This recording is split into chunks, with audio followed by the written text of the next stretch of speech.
Bum bum bum bum bum bum bum bum bum bum bum bum. The Peter Dislike Show.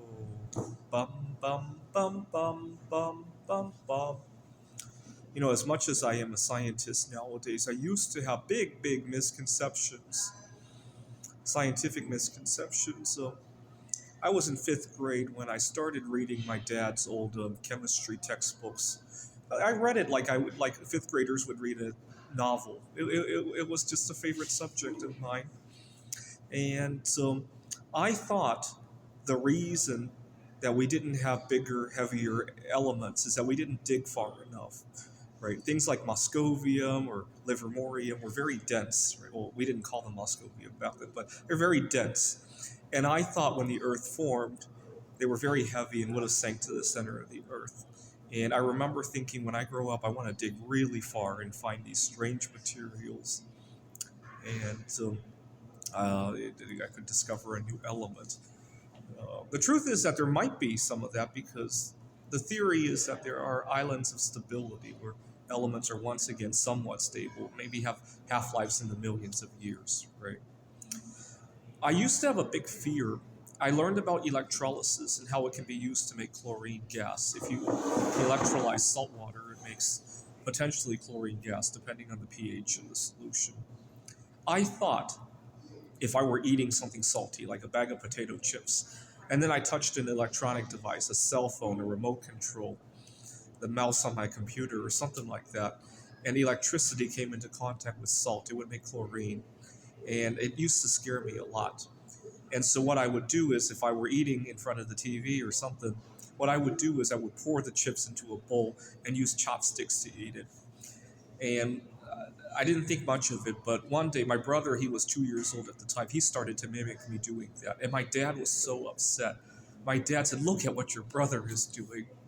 Now, the funny thing is that later that year, SARS-1 had broken out. So for some of my viewers who are too young to remember, we had a mini pandemic when I was a kid. It was similar to COVID-19. It was called SARS. In fact, COVID-19 is sometimes called SARS-2.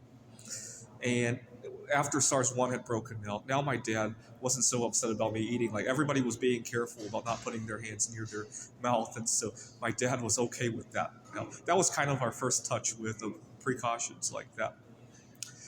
But I thought if salt came into contact with electricity, instant death, or at least some kind of poisoning.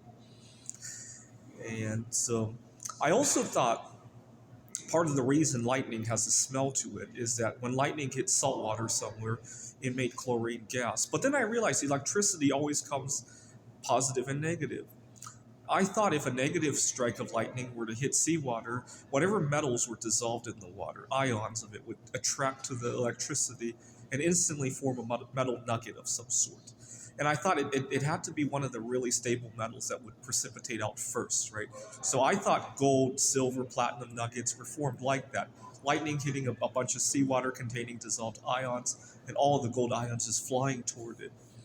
And I thought every time lightning struck, gold nuggets would form somewhere, and so somebody could get rich off of that. Now, I've always had a big crush on Mary Curie ever since I saw her in my science textbooks. And I learned, to my dismay, that she was widowed and never remarried again. And it puzzled me, why not? I would think anybody would marry her. And then I came up with a theory on why she never got remarried. She worked with polonium, which is in the same family as sulfur, which smells like rotten eggs. And I thought that everywhere she went, a rotten egg odor just followed her everywhere she went. And that's why she never got remarried again. And I remember fantasizing about her and going up to her and just smelling rotten eggs all over her. But I still wouldn't have let that bother me, because I really liked her so much. I also thought, I was in eighth grade when my family and I renovated our basement, and we needed to get it tested for radon gas. And I learned that radon has no odor, but at the time I begged to differ. I thought radon would decay into polonium and you would smell a rotten egg smell. And I thought the reason some basements smelled really musty was from all the radon decay products that had accumulated in the basement. And so it puzzled me to no end why all the resources said that you couldn't smell radon, you need to get it tested and all that. And so I really did think one could smell radiation in the basement. Of course, if you had enough polonium to smell it, I think you would die within one breath, right? But and it might not even smell because if you think about it, polonium is a solid metal, unlike the elements above it, right? It's kind of like thinking that bismuth would have an ammonia-like smell, right?